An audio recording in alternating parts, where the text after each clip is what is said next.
भारत लोक शिक्षा परिषद एकल अभियान बड़े हर्ष का विषय है कि भारत लोक शिक्षा परिषद द्वारा शिक्षित, स्वास्थ्य और स्वावलंबी राष्ट्र निर्माण के गौरवशाली 25 वर्ष पूर्ण होने के उपलक्ष्य में रजत जयंती वर्ष मनाया जा रहा है। इस उपलब्धि को ऐतिहासिक बनाने के लिए शनिवार 29 मार्च 2025 से रविवार 6 अप्रैल 2025 तक प्रतिदिन साढ़े 4 बजे से 7:30 बजे तक एकल श्री राम कथा का भव्य आयोजन किया जाएगा। कथा व्यास परम पूज्य भाई श्री रमेश ओझा के मुखारविंद से पंजाबी बाग स्टेडियम रिंग रोड में किया जाएगा, जिसका मुख्य उद्देश्य ग्राम एवं नगर संगठन के माध्यम से आपसी समन्वय बनाना है। साथ ही 25,000 नए एकल विद्यालयों के संचालन के लक्ष्य को प्राप्त करना।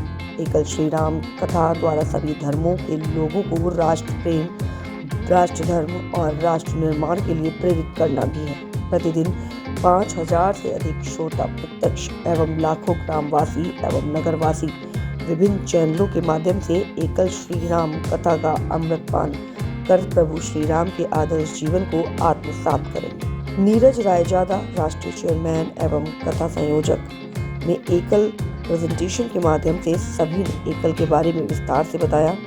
अखिल कुमार गुप्ता, राष्ट्रीय प्रधान एवं कथा संयोजक, ने एकल क्या है, कैसे काम करता है, विद्यालय में क्या पढ़ाया जाता है, बीएलएसपी का कार्य क्षेत्र क्या है, इन सब के बारे में सभी को अवगत कराया कि हम अपने 25वें रजत जयंती वर्ष के अंदर हम एक राम कथा का आयोजन करें, जिससे हमारे पास कथा करने से हमारे रमेश भाई ओझा जी, जो कि बहुत बड़े अच्छे वक्ता हैं राम कथा के, तो उनके द्वारा ये कथा 29 तारीख से लेकर 6 तारीख तक कराई जा रही है। इस कथा के माध्यम से हम लोगों का जो टारगेट है वो ये है कि 25,000 स्कूलों का जो धन है वो हमको एकत्र होकर मिल जाए, क्योंकि यहाँ पर जितने भी बड़े इंडस्ट्रियलिस्ट हैं वो सब दिल्ली शहर में होते हैं। यहाँ के उस और जुड़े हुए हैं हमारे साथ, सब इंडस्ट्री के लोग जुड़े हुए हैं। हम उस माध्यम से उन सबको बताना चाहते हैं, और ताकि हमको 6 लाख गाँव तक पहुँचना है। 6 लाख गाँव तक हम तभी पहुँच पाएंगे जब सब लोग कदम से कदम बढ़ाकर उसमें साथ देंगे, तभी हम लोग 6 लाख गांव तक पहुंच पाएंगे। इस राम कथा के जरिए जो आपने सवाल किया, राम कथा का जो मेन रीज़न है वो ये है कि आज भगवान राम की चर्चा, जो 500 साल से पहले हमारा मंदिर भी नहीं था, अब मंदिर बन गया, तो हर तरफ राम विराजमान है। और हमारा जो एकल अभियान है वो भी राम जी के उससे जुड़ा हुआ है, क्योंकि राम जी वनवास गए, तो आज हम भी यही चाहते हैं कि जो भी लोग इससे जुड़े वो वनों में जाके देखें कि हमारा ये एकल अभियान किस तरह काम कर रहा है, और जाकर देखें कि वहाँ की समस्याएं क्या हैं, ताकि वो उन चीज़ों का निवारण हम लोग कर सकें। तो ये हमारा राम कथा का मेन उद्देश्य है कि ज़्यादा से ज़्यादा उस धन को एकत्रित करके गाँव का विकास करना, वन क्षेत्रों का विकास करना, ये हमारा लक्ष्य है। इसके लिए हमारे सभी लोग, हमारे नीरज रायजादा जी चेयरमैन, हमारे अखिल गुप्ता जी ये हमारे राष्ट्रीय अध्यक्ष हैं, महामंत्री हमारे राजीव अग्रवाल जी, सुनील गुप्ता जी, और इस सब से ये हमारे जो सुभाष अग्रवाल जी हैं, ये इस राम कथा के संयोजक भी है, और ये इनकी कल्पना भी इन्हीं की थी, जिसके जरिए हमने ये रजत जयंती वर्ष जो है मना रहे हैं, बड़ी धूमधाम से मना रहे हैं। आप सभी लोगों का भी इस राम कथा में बहुत बहुत स्वागत। 40,000 में हम मानते हैं कि 25,000 तो डेली आएंगे, 20,000 नए जुड़ेंगे, उनके बहाने पर वो अपने घरों में लेकर जाएंगे बात, जिसके कारण जो है लोगों को पता लगे कि एकल विद्यालय क्या चीज़ है, राम जी क्या है। ये एक दिन में हम सब कुछ बता नहीं सकते, इसलिए 9 दिन की राम कथा रखी। रमेश भाई ओझा जी 29 शाम को 4 से 7:30। और ये एकल जो है अपना स्वरूप धीरे धीरे बदल रहा है। आने वाला समय जो रफ्तार हमें जिस चीज़ के अंदर 25 साल लगे हैं, मैं समझता हूँ अगली रफ्तार हम 5 साल में पूरी कर देंगे। हमारी रफ्तार इतनी तेज होने जा रही है, क्योंकि उसके अंदर सबसे बड़ा सहयोग डिजिटल मीडिया का है। आप लोगों का हमारे पास बहुत बड़ा सहयोग रहेगा इसको प्रचार प्रसार की दृष्टि से।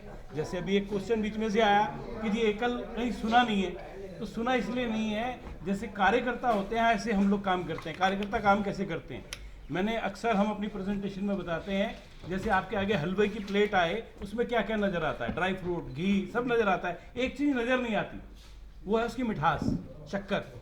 कार्यकर्ता शक्कर के रूप में काम करता है, वो दिखता नहीं है, इसीलिए एकल ज़्यादा लोगों के बीच में पॉपुलर नहीं हो पाया। हम लोग साइलेंटली वर्क करते हैं। रजत जयंती पे आप लोग इतना बड़ा आयोजन कर रहे हैं, तो किस तरीके से प्लानिंग हुई, कितना समय आप लोगों ने इस चीज़ के लिए लगाया है? पिछले 8 महीने से हम सुभाष जी के उसके अंदर मध्यस्थता के अंदर काम कर रहे हैं, और मैं समझता हूँ 6-8 महीने से हम लगातार हर हफ्ते एक मीटिंग रखते हैं, कैसे लोगों को जोड़ा जाए, कैसे लोगों को बुलाया जाए। और मैं समझता हूँ कि डिजिटल मीडिया ने एक बहुत बड़ा सहयोग किया है सारे सिस्टम को बढ़ाने के अंदर। सोशल मीडिया, डिजिटल मीडिया, हम सब लोगों के आभारी रहेंगे अगर इस बात को ज़्यादा से ज़्यादा आगे प्रचारित आपके इस मंच पे कोई राजनीतिक छवि भी देखने को मिलेगी?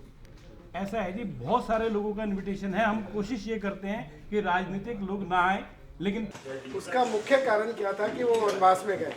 एकल भी यही कार्य कर रहा है, वो राम का काम करके हनुमान बना रहा है, और राम का और हनुमान का जो मिलन था, वनवासी जो प्रजा है उनसे मिलन हुआ था, तभी वो भगवान राम बने थे। तो हमने राम कथा का कॉन्सेप्ट भी इसीलिए लिया है। रजत जयंती महोत्सव है क्योंकि 25वां साल है हमारा, और ट्रस्ट ये बना था 2000 के अंदर और रजिस्टर हुआ था 2000 में, तो इसके हिसाब से राम कथा है।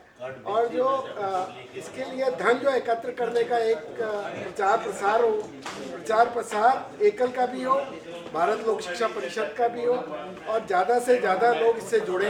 जैसा कि कुछ लोगों ने बोला कि ना जानकारी नहीं है एकल के बारे में बहुत सारी, तो अभी तक हम प्रचार प्रसार नहीं करते थे। आज आप डिजिटल मीडिया, सैटेलाइट मीडिया हमसे जुड़ा है, तो आपसे अपील भी है कि आप इसके लिए हमारे प्रचार प्रसार में सहयोग दें। और CSR फंड जो कि मेन CSR फंड की हमें ज़रूरत है, जिससे कि हम 1 लाख से 6 लाख 6.5 लाख गाँव में पहुंच सकें। उसके लिए CSR फंड अगर हमारा सहयोग बन जाएगा तो डेफिनेटली ये जो डेवलपमेंट है, होलिस्टिक डेवलपमेंट है विलेजेस का, वो हो पाएगा। और इसके अंदर हमें IIT कानपुर से जो सिलेबस बनता है, और जो IIT दिल्ली का सहयोग मिल रहा है, IIT मुंबई का जो सहयोग मिल रहा है, ये जितने बड़े बड़े इंस्टीट्यूशन है वो हमें सहयोग दे रहे हैं। सर, ये आपको एक जानकारी और देना चाहूँगा, अभी 2025 के अंदर राम बहादुर जी को पद्म भूषण मिला है, और सजन भजनका जी को पद्म श्री मिला है। वो एकल के कारण जो है, उनको सामाजिक कार्यकर्ता होने के कारण उनको सरकार ने इसी साल 2025 जनवरी में इसके पद्म श्री और पद्म भूषण से नवाजा है। तो इसके लिए भी आप समझ सकते हो कि सरकार इसको रिकॉग्नाइज कर रही है। आप लोगों का सहयोग, सरकार का रिकॉग्निशन और हमारी मेहनत, कार्यकर्ताओं की मेहनत, ये देश को विकसित राष्ट्र बनाने में सहयोग करेगी। ये मेरा पूर्ण विश्वास है, हम सभी का पूर्ण विश्वास है कि हम लोग सब मिलके इसको अच्छा देश बना सकते हैं, विकसित देश बना सकते हैं। और छात्र भी सब जुड़ रहे हैं, स्लम एरिया से भी सब लोग आएंगे इस कथा के अंदर, जो कि एक कृष्णा स्लम एरिया का, सब स्लम एरिया, बड़े बड़े एरिया से सब लोग आएंगे। 5000 लोगों की व्यवस्था है वहाँ पे, खाने पीने, फ्री खाना पीना, और सारी प्रदर्शनी, डिजिटल सारा प्रदर्शनी, सारी चीज़ें वहाँ पे रखी जाएंगी। धर्म के साथ साथ कर्म भी रहेगा। जो आदिवासी, वनवासी, गिरिवासी, नक्सलवादी, माओवादी, बॉर्डर एरियाज, इन सब में फैली हुई है, और इतना बढ़िया काम कर रही है कि देखिए, पढ़ाई के साथ साथ स्किल डेवलपमेंट पे काफ़ी काम हो रहा है।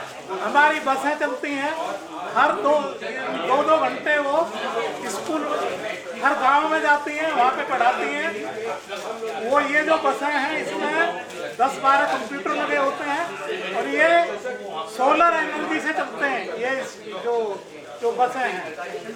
तो इस तरह से ये पढ़ाई होती है, और इसके जो सर्टिफिकेट है, हमारा IIT मुंबई से टाई अप है। तो एक छोटे से गांव के अंदर एक IIT मुंबई का सर्टिफिकेट एक विद्यार्थियों को मिल जाता है। इसके अलावा सिलाई की शिक्षा, कारपेंटर की शिक्षा, ये मोबाइल रिपेयर की शिक्षा, प्लम्बर की शिक्षा, इस तरह से जो है